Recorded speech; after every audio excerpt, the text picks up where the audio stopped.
जी अस्सलामु अलैकुम वरहमतुल्लाहि वबरकातुहू। दावत के हवाले से तो इल्मी और फ़नी मालूमात काफ़ी आ गई। उस हवाले से मैं मज़ीद कुछ सवाल नहीं कर सकूँगा, सिर्फ इतनी बात कह सकूँगा कि जैसे कि फ़िक़्ह में इमाम अबू हनीफ़ा रहमतुल्लाह ने सिर्फ उन मसाइल का हल नहीं बताया जो उस वक्त में मौजूद थे, बल्कि उन मसाइल का हल भी बताया जो मुस्तक़बिल में सैकड़ों हज़ारों साल बाद आने वाले थे। तो डॉक्टर जाकिर नाइक साहब ने दावत के हवाले से वो मसाइल भी बता दिया जो सैकड़ों साल बाद आने वाले हैं। तो मैं कहूँगा कि ये दावत के मैदान के इमाम अबू हनीफ़ा है, इसमें कोई मुबालगा नहीं है।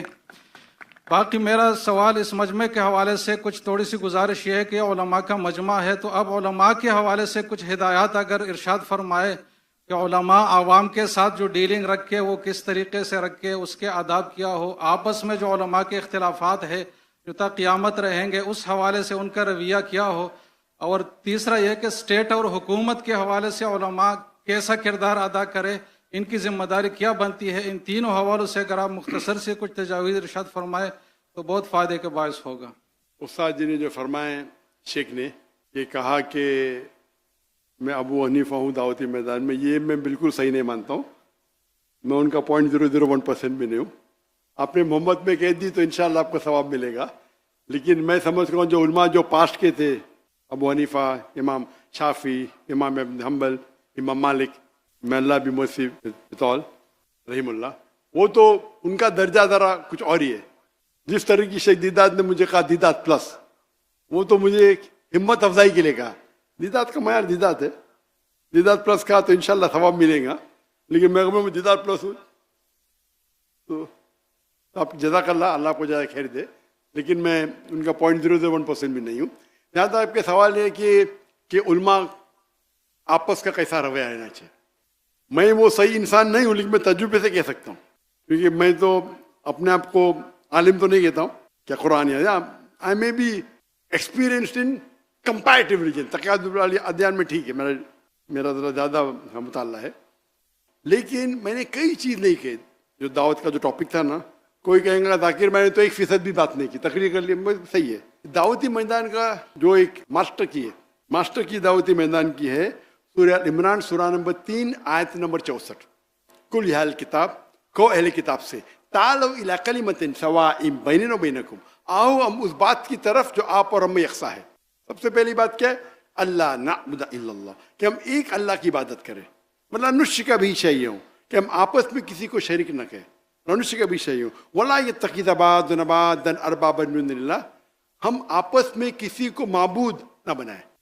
और अगर कोई नहीं माने तो कहो कि मैं मुस्लिम हूँ, कौल इन्नी मिनल मुस्लिमीन। तो इसकी आयत के शुरू में है कुल या अहले किताब, कहो अहले किताब से, यहूद और नसारा से, कि दावती मैदान में आपस में उस बात की तरफ आए जो आप और हम में यकसा है। तो ये मास्टर की है, ये यकसानियत की बात करो, इख्तिलाफ की मत।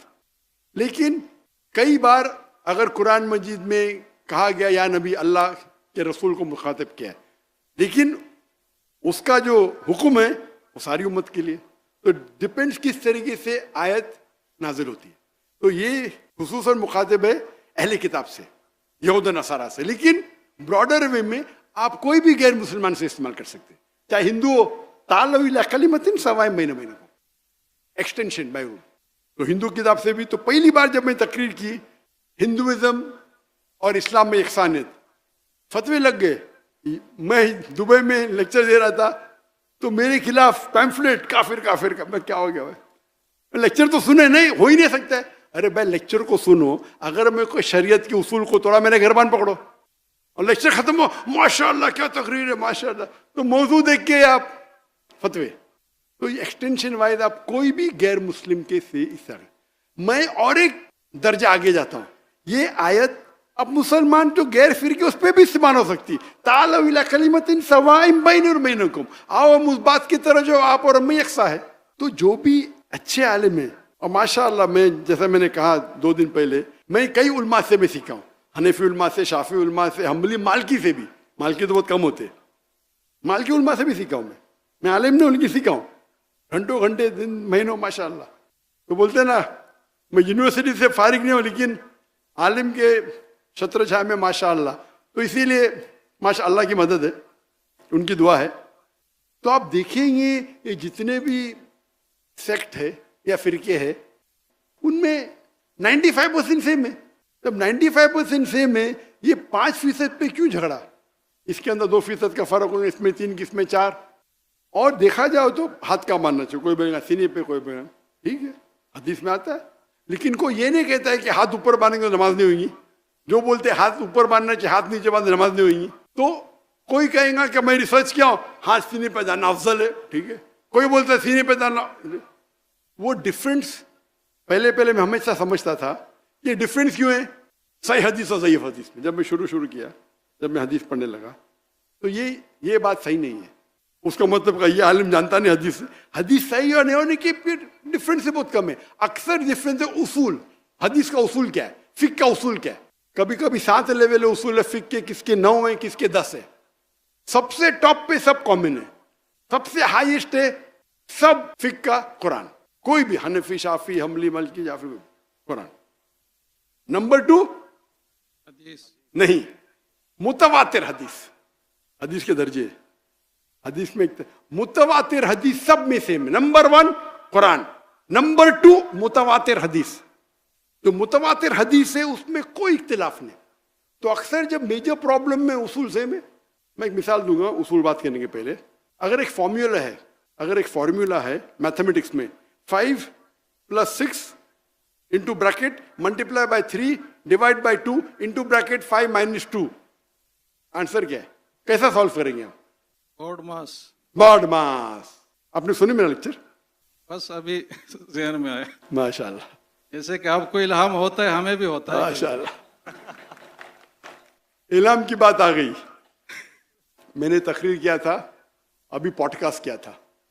तो पॉडकास्ट के बाद मेरे बेटे ने बोला, अब्बा आपने क्या किए, क्या कहा मैंने? तो इल्हाम में अल्लाह की तरफ से मदद आती, मैंने गलती से किया अल्लाह के रसूल की तरफ से मदद आती। और मैं होता है ना स्लिप ऑफ द टंग, क्या कहते हैं, सबकत लिसान। स्लिप ऑफ द लिसान, करेक्ट। तो स्लिप ऑफ द टंग। तो मेरे बेटे बोला, माशाल्लाह अब्बा किसने पकड़ा नहीं अभी तक के, 5 मिलियन लोग ने देख लिया, किसने पकड़ा नहीं। कोई भी बोलेगा स्लिप ऑफ द टंग है। इल्हाम तो अल्लाह की तरफ से आता है ना।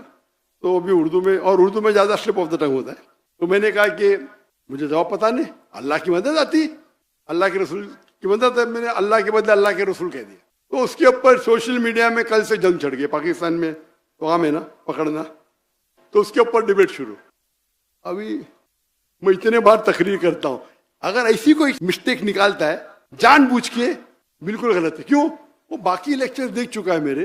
कि कभी मैंने कहा, अगर 10 बार मैंने कहा कि अल्लाह की मदद, तो एक बार अल्लाह के रसूल बोल दिया मैंने, तो क़यामत आ गई।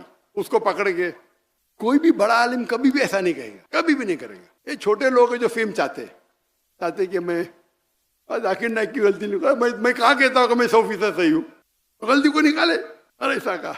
जहां तक कि इख्तिलाफ का सवाल है, मेरा उसूल क्या है, जब इख्तिलाफ होता है, और मैं जब अंग्रेजी में तकरीर करता था ना, अल्हम्दुलिल्लाह 100% सब फिरके के मेरे साथ थे। सब, शिया हो, बरेलवी हो, सब फिरके साथ थे। बाद में बंबई के पुलिस कमिश्नर ने कहा, मैं तुमसे नाराज हूं। क्यों नाराज है? आपको उर्दू में तकरीर कर। क्यों? आम मुसलमान, सब मुसलमान अंग्रेजी नहीं जानते, तो मैं तुमसे नाराज हूं। तो उसको खुश करने के लिए उर्दू में तकरीर करना शुरू किया, गलतियों के साथ। बाद में पीछती हुआ तो और शुरू किया। उसके बाद फतवे आने लगे, जाकिर काफिर है। क्या उर्दू में बात करना काफिर है? अंग्रेजी में वही चीज अंग्रेजी में बोला तो बोलते सुनने का तो डॉक्टर जाकिर नाइक को सुनो, क्योंकि कंपटीशन नहीं है। समझ रहे आप ना? मैं तो इंग्लिश में बात नहीं करता हूँ, डॉक्टर नाइक को सुनो। जहां उर्दू में बात करने लगा, अरे उर्दू तकरीर में ज्यादा पब्लिक आ रहे, अंग्रेजी तकरीर में 5 लाख, उर्दू तकरीर में 10 लाख। तो जाकिर काफिर, उठाए पहनता है, कॉमन है। मैंने कभी भी किसका जवाब नहीं दिया। मेरा क्या उसूल है, When people throw stones at you, अगर कोई आप पे पत्थर फेंकता है, अपने आप को उतना ऊंचा करो पत्थर आप तक पहुंचे नहीं। दूसरा, अगर कोई आप पे ईंट फेंकता है, ईंट को लो और अपना घर बनाओ। तो मैंने कहा, हमारे कॉन्फ्रेंस बड़े होते और सब कॉन्फ्रेंस अपने अपने जमात के, हम लोग तो मैं तो मुसलमान हूं। और जब मुसलमान बोलते बाकी, अरे डॉक्टर साहब आप ऐसा कैसा कहते हैं? मैंने बोला कल लिखेला कुरान में। मैंने जाकिर भाई आप तो हमारे हैं, आपको तो मैं तो रंगे की चोट पे बोलता हूँ, मैं तो मुस्लिम हूँ। लेकिन अगर कोई अपने आप को देवबंदी बोलता है, देवबंद से फारग है, अच्छी बात है। कोई मदनी बोलता है, ये जायज है। इसमें कोई तफरुक नहीं, आप मदीना से फारे के मदनी बोलते हैं, आप देवबंद से फारे के देवबंदी, देवबंदी बोले उसको लगता है, मदनी बोले नहीं लगता। क्यों? ये तो डबल स्टैंडर्ड हो गया ना। मदनी बोलना जायज है, देवबंदी बोलना जायज नहीं। क्यों क्यों डबल स्टैंडर्ड? तो अगर कोई मदरसे से फारिग है और मदनी के लक़ब से कहता है कि मैं ये हूं, मैं कासमी हूं, तो मुझे कोई एतराज नहीं। लेकिन हम मुस्लिम हैं, कौला इन्ननी मुस्लिमीन, 14 बार लिखा है कौला इन्ननी मिनल मुस्लिमीन, कौला इन्ननी मिनल मुस्लिमीन। और आयत को भी ताला विला कलिमतुन कौला इन्ननी मिनल मुस्लिमीन से खत्म होती है। कहो कि मैं मुस्लिम हूं, मुस्लिम मुस्लिम मुस्लिम। कहाँ नहीं लिखेला है क्या? ये कहो देवबंदी कहो या तबलीगी करो, जमात इस्लामी कहो, अहले हदीस करो या सलफी कहो। कौन कहता है तो मुझे एतराज नहीं, मैंने कहता हूँ गलत है। यहाँ पर मुझे बोलना चाहते सबूत पेश करो, आप बोलते मुझे एतराज नहीं, मैंने बोलता हराम बोल रहे। तो मैंने क्या किया, जब हमारा जलसा होता है तो हम तो माशाल्लाह आओ, तो लोग बोलने अरे वो मुफ्ती तुमको तुम्हारे खिलाफ पब्लिक में बात करता है, तुम उसको बुलाते। तो मैं कहा मेरे दोस्त से, मैं कुरान में कहा लिखेला कि डॉक्टर जाकिर नाइक के खिलाफ बात की तो आप जन्नत में नहीं जाएंगे? कहा लिखेला? तो बोलता नहीं। कोई हदीस में लिखेला है कि डॉक्टर जाकिर नाइक के खिलाफ बात की तो जन्नत में जाएंगे? तो मैं थोड़ी कुछ हराम कर रहा हूँ। आप अल्लाह और अल्लाह के रसूल के फेवर में बात करो, आप मेरे स्टेज पे आ सकते हैं, मेरा उसूल है। उसके बाद वो स्टेज पे आए, मेरे स्टेज से मुझे गाली, नो प्रॉब्लम। फिर वो मेरे दोस्त बन जाते हैं, वो जाकिर भाई क्या महान है माशा। एनीवे मैं पॉलिटिक्स में खड़े नहीं होता, मैं पॉलिटिक्स नहीं करता। तो उसूल है कि आप अल्लाह और अल्लाह की रजामंदी के लिए करो। ये जितने भी है लोग क्या करते, अपने आप को हमेशा मैं ही सही, तो कोई फतवा देते, मैं क्या बोलता हूँ, मैं भी सही, मैं ही सही, आई एम ओनली राइट। मैं बोलता हूँ मैं भी सही, आई एम ऑल्सो राइट। दोनों में फर्क है। तो ये जो बोलते मैं ही सही, अरे मैं बोलूंगा दावत ऐसा ही करना चाहिए, आपको बाइबल मेमोराइज करना चाहिए, नहीं तो जहन्नम में। ये एक तरीका है, जरूरी तो नहीं आप दावत करने के लिए आपको बाइबल याद करना चाहिए, एक तरीका है। आप नहीं करके फिर भी दावत दे सकते हैं कि हर आदमी जो दाइज बाइबल करे, एक तरीका है। नहीं बाइबल को कोट करना हराम है, वो फिर हमको उसको रिप्लाई करने पड़ता है, तो हमको भी हदीस पढ़ने पड़ता है, रिप्लाई करते हैं। तो इख्तिलाफ छोटी छोटी बात पे होना ही नहीं चाहिए। अगर आप रिसर्च किए, इसीलिए मुझे डॉक्टर इसार अहमद साहब वो आए थे माशाल्लाह, हमारे थे। मेरे वालिद थे शाफी, तो पहले शाफी से हमने सीखी नमाज, बाद में हनफी के माशाल्लाह उलमा से किए, फिर सल्फी किए, फिर मलकी के, सब के माशाल्लाह। तो मुझे तो पूरा ऑलराउंडर है माशाल्लाह, और अभी भी मिलते रहता हूँ, सब लोग की इज्जत करता हूँ, अपने अपने जगह है। तो डॉक्टर इसार अहमद साहब जब मुझे मिले तो मैं नमाज पढ़ते देखा उनको, तो रफ़तैन कर रहे थे। डॉक्टर साहब आप रफ़तैन कर रहे? बोलते हाँ बेटा क्यों? तो बोलते लेकिन आप हनफी है? बोलते मैं तो हनफी हूँ, मैं फिक्र में एक्सपर्ट नहीं हूँ। हाँ मैं हनफी हूँ, जो माँ बाप सिखाए मैं हनफी हूँ, लेकिन कुछ चीज़ पे तहकीक की, तो इस पर मैं तहकीक पूछी तो मुझे इत्मीनान है, लेकिन मैं बाहर फतवा नहीं दूंगा। ठीक है, इसको बोलते बड़प्पन। उसका मतलब थोड़ी क्या मैं वो सही तो सब लोग वैसा ही करे, उनके तहकीक है। तो ये बड़प्पन होना चाहिए अपने में। उसको तो अरे डॉक्टर ऐसा रफ़तैन करते मतलब, बट उनने थोड़ी कहा कि मैं ही सही हूँ। ये भी एक तरीका है, दोनों तरीके सही है। ये मेरे नजदीक अफजल है, ठीक है, इसके नजदीक हाथ रखना अफजल है। कोई हदीस में तो नहीं कि हाथ नीचे रखो तो नमाज देंगी, अब रफत नहीं नमाज देंगी, ठीक है, अफजलात की बात है भाई। अगर 1000 पॉइंट में किसको 2 पॉइंट ज्यादा 2 पॉइंट कम, तो भी आप सब 90 के ऊपर ही है ना भाई। नमाज तो पढ़ो पहले, नमाज नहीं पढ़ेंगे और डिस्कशन करेंगे भाई रफत नहीं करना चाहिए। नहीं, नमाज पढ़ो, मस्जिद में पढ़ो, इस पर डिस्कशन करो ना। मैं तो समझता हूँ मस्जिद में पढ़ चाहिए, उसके अंदर इख्तिलाफ है कि फर्ज ऐन है कि फर्ज किफाया है, उस पर डिस्कशन नहीं करूंगा। लेकिन और करीब लेके जाओ अल्लाह के ना। तो जब इख्तिलाफ हो रहा है, हमें इख्तिलाफ को बढ़ावा नहीं देना चाहिए। और वो अगर गाली देता है, देने दो, क्या फर्क पड़ता है। अपने आप को इतना ऊंचा बनाओ। आज की तारीख में सबसे मशहूर इंसान कौन है दुनिया में? कौन है? मोहम्मद सल्लल्लाहु अलैहि वसल्लम। आज की तारीख में सबसे मशहूर इंसान पूरे दुनिया में मोहम्मद सल्लल्लाहु अलैहि वसल्लम। सबसे ज्यादा दुश्मन किसके? मोहम्मद सल्लल्लाहु अलैहि वसल्लम जी। ये सही बात है, कुरान की आयत है कि हम एक दुश्मन रखेंगे रसूल के लिए। कुरान की आयत है भाई। तो मैं कहता हूं अरुण शोरी, तू कुरान को सही साबित कर रहा है और भड़क जाता है। क्यों? कुरान में लिखे तेरे बारे में। अगर सब दुश्मन बोलेंगे 1 साल के लिए, कोई भी अल्लाह के रसूल का दुश्मन नहीं, तो कुरान गलत। कुरान को गलत साबित करना बहुत आसान है।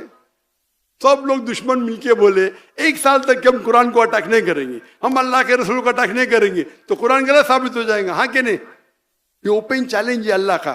अल्लाह ने जब कहा अबू लहब वो जलेंगे आग में, वो झूठ बोलते थे, अल्लाह के रसूल के खिलाफ झूठ बोलते थे। उसने क्या बोला? सफेद काला, काला सफेद। इतने झूठ बोलते थे। जब ये आयत नाजिल हुई, उनको सिर्फ ये कहना चाहिए कि मैं मुस्लिम हूं, या झूठ मूठ बोलना चाहता था, ला इलाहा इल्लल्लाह मोहम्मद रसूलुल्लाह, और कुरान गलत साबित हो जाता था। एकदम इजी, लाख झूठ बोले और एक झूठ बोलो, लेकिन नहीं बोले, क्योंकि अल्लाह जानते हैं। अगर कुरान में लिखा हुआ है कि यहूद कभी भी मौत की दावत नहीं देंगे अपने आप को, क्योंकि मौत से वो मोहब्बत नहीं करते। आज के यहूद सब, एक आध की बात नहीं हो रही, एवरेज, मैं बोलता हूं सब यहूद एक साथ में हो जाओ और बोलो हम मौत के लिए तैयार है, मुमकिन ही नहीं है। तो कुरान में ऐसे फॉल्सिफिकेशन टेस्ट, में तकरीर दिया हूं क्या कुरान अल्लाह का कलाम में, उसमें कैटेगरी है फॉल्सिफिकेशन टेस्ट। आपको कुरान को गलत साबित करना है, अल्लाह ने आपको चैलेंज दिया है, एक सूरा पेश करो मिसाल के तौर पे, मिसली सूरह बकरा सूरा नंबर 2 आयत नंबर 23 और 24। तो फॉल्सिफिकेशन टेस्ट। तो इसी तरीके से हम क्या करना चाहिए, कोई अगर खिलाफ बात करता है, आपको जवाब देने का है, जवाब दो, लेकिन नाम मत लो उसका, नाम लेने की जरूरत नहीं। अगर कोई आपको इल्जाम लगा, आपको क्लेरिफाई करने का, नाम मत लो। और नाम लेंगे तो आप 2 बोलेंगे तो 4 गाली देंगे, और 5 गाली तो चलते रहेगा। मिसाल के तौर पे मैं तो अभी, मेरे बेटे ने मुझे वो इंटरव्यू के फौरन बोले 2 दिन बाद, अब्बा मिस्टेक हो गई। मैं तो देखा ही नहीं इंटरव्यू, सुना ही नहीं, दिया, अब्बा आपने गलती की इधर। मैंने गलती किया, अभी उसको थोड़ी बोलूंगा निकाल के सही कर। हम लोग एडिटर्स चेक करते, तो किसने पकड़ा नहीं, मेरे बेटे ने बोला अभी हो सकता है 2 हफ्ते बाद किसने पकड़ा, पकड़ के उसको खींचतान कर रहा है। तो कोई भी इंसान जिसके पास इल्म है, तो डॉक्टर जाकिर नाइक की कैसेट सुना है, वो जानता है। तो जहां तक कि जितना भी तनाव है, तो कोशिश करो कि आप आपस में गुफ्तगू करें, और जो यकसा उसके ऊपर जो आपको लगता है वह बहुत खिलाफ है, तो उस मौजू को साइड पे रखो, उस मौजू को छेड़ने की जरूरत ही नहीं। मैंने कहता हूं कि मानो उनमें, आप अपने हक पे रहो, लेकिन हिकमत से। मैं माशाल्लाह सब लोग के इसमें जाता हूं, इंडिया में माशाल्लाह कई जमातें हैं, कई है, और फिर क्या होता है, सब लोग समझते डॉक्टर जाकिर नाइक मेरा है, तो डॉक्टर जाकिर नाइक, अच्छा मैं, आप देखेंगे अल्लाह के रसूल, अगर आप पढ़ेंगे साहबा, हर साहबा समझता था कि अल्लाह के सबसे करीब मेरे है, हर साहबा। मैं तो वैसा हूं नहीं, लेकिन जब आप दावती काम करेंगे और ये छोटे छोटे चीज को पीछे रखेंगे, अल्लाह आपकी इतनी इज्जत ऊपर बढ़ाएगा, अल्लाह आपकी इज्जत बढ़ाएगा, और अल्लाह मोहब्बत भी बढ़ाएगा। ये जो भी आप देखो, मैं तो मुकर्रिर था नहीं, मैं आलिम भी नहीं हूं, ये हाज़ा मिन फज़्ल रब्बी, अल्लाह की मोहब्बत है। अल्लाह दिल में मोहब्बत डालता है, ये तो ख्वाब में भी 25 लोग नहीं सुन सकते थे। तो हमें खुलूसन सिर्फ अल्लाह के लिए अगर करेंगे, हमारा मेन एम ऑब्जेक्टिव होना चाहिए अल्लाह की रजामंदी। आपका ये वाहिद ऑब्जेक्टिव रहेगा अल्लाह की रजामंदी, तो इंशाअल्लाह और जरा हिकमत से आप काम लेंगे, तो ये फिरका बंदी अभी मेरे हिसाब से कम हो रही है। पहले जब मैं बचपन से था तो बहुत गाली गलोच होता था, अभी कम हो रही है। तो उलमा भी अब हिकमत से काम ले रहे, माशाल्लाह, एक ही प्लेटफॉर्म पे आ रहे। एक प्लेटफॉर्म पे आना नहीं कि हम 100% मानते, ठीक है, 95% सेम है, उसमें जरूरी थोड़ी। तो कुछ जो लोग शिद्दत पसंद है, तो अल्लाह को नहीं पसंद कि आप शिद्दत पसंद, ला तगलू फी दीनुकुम, कि आप एकदम शिद्दत पसंद मत रहो। तो अगर ये उसूल फॉलो करें तो इंशाल्लाह जो दरार बीच में से निकल जाएंगे। जहां तक आखिरी सवाल है कि गवर्नमेंट को, देखो गवर्नमेंट को जब आप कहते हैं तो एक चीज है, गवर्नमेंट अलग है, दावत, गवर्नमेंट को भी दावत दे सकते हैं या इसलाह कर सकते हैं, लेकिन कुछ उसूल होते हैं। एक आमतौर पे सही नहीं कि आप गवर्नमेंट को पब्लिक में टोके। आमतौर पे हिकमत है कि आप प्यार से करें। एक गवर्नमेंट हुकूमत है, उसके पास पावर है, अरे वो गवर्नमेंट ऐसी है, वैसी है, वैसी है, ऐसी है, वैसी है, ये इस्लामिक तरीका नहीं है। इस्लामिक तरीका है कि जो आलिम है गवर्नमेंट के टॉप से मिले, टॉप से नहीं तो सेकंड से मिले, थर्ड से मिले, वन टू वन डिस्कशन। क्योंकि पब्लिक में कोई टोकेगा तो रिएक्शन शैतान आ जाता है। और कुरान की आयत है सूरह फुसिलत सूरा नंबर 41 आयत नंबर 34, अगर कोई ईविल करता है आपके खिलाफ, गलत करता है, तो अल्लाह ताला फरमाते ईविल का जवाब आप अच्छे तरीके से दो, अच्छा सलूक करो, ताकि वो दुश्मन आपका दोस्त बने। तो मैंने कहता हूं कि गवर्नमेंट तो आपकी दुश्मन तो नहीं है। तो हमें क्या करना चाहिए, जो लोग गवर्नमेंट के करीब, हो सकता है कि ये आलिम बहुत आलिम है लेकिन गवर्नमेंट के इतना करीब नहीं, ये आलिम अच्छा है, ठीक है, लेकिन गवर्नमेंट करीब है तो उनको बोलो बोलने के लिए। लेकिन फिर अगर वो आलिम बोला मैंने नहीं बोला तो फिर वापिस से दरार आती है। तो अगर सब एक ग्रुप बनाएंगे और गवर्नमेंट को अच्छी नीयत से देंगे, मेरे हिसाब से गवर्नमेंट मानेंगे। मेरा उसूल क्या है, जहाँ डेमोक्रेसी है गवर्नमेंट को अपनी सीट की फिक्र है, बराबर। तो जितना अलाउड है शरिया में उतना आप तारीफ कर सकते हैं, जितना अलाउड है, ज्यादा भी नहीं करने का, तारीफ करो। गवर्नमेंट 100 काम कर रही है, 20 एकदम टॉप, 20 एवरेज, 60 गलत। आप वो 60 को लेके डायलॉग मारते, अरे 20 जो अच्छे काम करे उसके ऊपर बोलो स्टेज पे, गवर्नमेंट ऐसा अच्छे काम करे, फिर जाके कान में जाके बोलो बात ये भी करो ना, तो मरेगा अच्छा आदमी है, मेरी तारीफ कर रहा है, मैं मेरी वोट बैंक बढ़ रही है, समझे ना। उनको वोट बैंक की फिक्र, अपने को फिक्र है आखिरत की। मैं जब पॉलिटिशियन से मिलता हूँ, मैं मतलब don't go for the seat, if you want a seat take your seat in जन्ना। अगर आपको कुर्सी पसंद है, जन्नत की कुर्सी के पीछे भागो भाई। एक होता है कि 1-to-1 दावा देना, 1-to-1 दावा बेस्ट है, आप कमरे में अकेले, लेकिन हेड ऑफ स्टेट का अकेला बहुत बहुत कम बार होता है। अल्लाह ने मुझे तौफीक दिए, टॉप हेड ऑफ स्टेट, आधा घंटा, 2 घंटा, 5 घंटा डिस्कशन की। अकेले में कौन नहीं रहता तो कुछ भी बोल सकते, कहाँ 2 लोग साथ में आपने बोले अरे एहसान गलत हो, इमेजिन वो मजमे आपने बोले अरे आपके देश में शराब है, शराब हराम है, आयत नंबर विद दलील, जैसे मुफ्ती साहब कहते दलील के साथ, चैप्टर 5 वर्स नंबर 90, या लदीना आमनू इन्नमल खम्र मैसरू, वो तो बोलेगा भाई इसको आउट करो, अंदर करो इसको। तो हिकमत ये होता है क्या, oh you are doing very good work, आप ये अच्छा काम कर रहे हो, अच्छा। एक अगर तो प्यार से बोलेंगे तो मानेगा। तो इस्लाम का उसूल है कि जो हुक्मरान है हिकमत से काम करो, लेकिन आपकी नीयत क्या होना चाहिए, इंपॉर्टेंट। नीयत है कि आपको टिकट देंगे तो मैं तो बोल टिकट लेते और जो बोले वो फॉलो करते, ये भी गलत है। मुझे तो हर पार्टी के ऑफर है इंडिया में, हर पार्टी से लड़ो। मैं बोला क्यों, मैं जन्नत में लेके जा रहे, लेकिन इस्लाम में अलाउड नहीं, इस्लाम में अलाउड है, लेकिन मैं दावत का काम करने दो ना। कितने लोग, अभी पार्टी का नाम नहीं लेना चाहता हूं मैं, बीजेपी ने भी ली खलास ना भी, और क्या आपको चाहिए। और जब मैं हिजरत की तो मोदी ने एक आदमी भेजा मेरे पास बात करने के लिए, मांडोली पता है, मांडोली हमारे बम्बई के जबान में मतलब कॉम्प्रोमाइज करेंगे आ जाएंगे। तो मैं बोला भाई आपको जो भी चाहिए, मैं हिंदुस्तानी हूं, मेरा 2 उसूल है, आप कुछ मुझे ऐसी चीज मत करो जो शरीयत के खिलाफ है और मुझे आपके पैसे की जरूरत है, ये 2 चीज के अलावा जो करने का मैं करूंगा आपके लिए। आप ऐसी चीज बोलेंगे जो शरीयत के खिलाफ है, मैं नहीं करूंगा। कुरान हदीस से नहीं टकराना चाहिए, उससे नहीं टकराते, जो बोलो मैं करूंगा, मैं तो इंडियन हूं और मुझे आपके पैसे की जरूरत नहीं। तो हमें हिकमत से किस तरीके से बात करना चाहिए, इंपॉर्टेंट। तो हुक्मरान से भी अगर खुसूसन चाहे वो मुस्लिम है या गैर मुस्लिम, और मुस्लिम है तो और आपको शरिया फॉलो करना चाहिए, तो किस तरीके से आप एडवांटेज लेते हैं। लेकिन जब आप बात करते हैं तो दिमाग में ये रखो कि आप कर रहे सिर्फ अल्लाह की रजामंदी के लिए। मैं ये बोल रहा हूं, ऐसा नहीं कि मैं बोलूंगा तो सीट मिल जाएंगी, सीट मिली तो डेंजरस है सच्ची। अगर वो सही शरीयत की हुकूमत है तो नो प्रॉब्लम, शरीयत की हुकूमत नहीं तो बहुत डेंजर है। तो आप प्यार से बात करो, 20 जो अच्छे काम करते उसके ऊपर बात करो, और हिकमत से इंशाअल्लाह आपको तब्दीली दिखेंगी, पूरी नहीं दिखेंगी, थोड़ी तो दिखेंगी। तो इस्लाम के उसूल है कि अननेसेसरी आप फितना मत पैदा करो। एक होता है मैार जो बहुत निकल जाता है, जिस तरीके से बांग्लादेश में हुआ। बांग्लादेश में क्या हुआ तो सालों साल तक 90% वोट से जीते। अगर 90% वोट से जीते तो होता था कि बांग्लादेश में उल्मा का कत्ल कर रहे, उल्मा को जेल में डाल रहे। हम दुआ करते कि बांग्लादेश में या वेस्ट पाकिस्तान में इंशाअल्लाह सही हुकूमत आए, और हम दुआ करते कि कुरान और हदीस की रोशनी में हुकूमत आए इंशाअल्लाह। खूब दान से क्वेश्चन। आखिर दावाना अल्हम्दुलिल्लाह रब्बिल आलमीन।